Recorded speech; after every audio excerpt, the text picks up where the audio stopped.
One of the very best things you can do for your lawn is measure the water intake. Here's my first cup. It's about a 1/4 inch in 30 minutes just in this one area. So I know that I probably, if I want to get like a 1/2 inch, obviously I have to run the irrigation for a whole hour.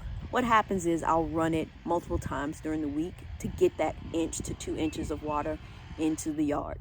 Pretty good. I love these cups. But I wanted to show you a comparison of another section in the yard. This cup barely got anything. So I know I have an issue right here in this spot. So what I'll probably do, I have a couple sprinklers that I can focus on just this area, because there's no way, there's barely anything in there. And there's no way I'm gonna run my irrigation system for hours and hours and hours just to get something in this cup.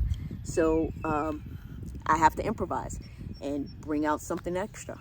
Every once in a while, I like a good spot spray. Gives me time to get out there and get to those areas that are not quite getting hit well enough by the irrigation, but it also gives me time to enjoy the views.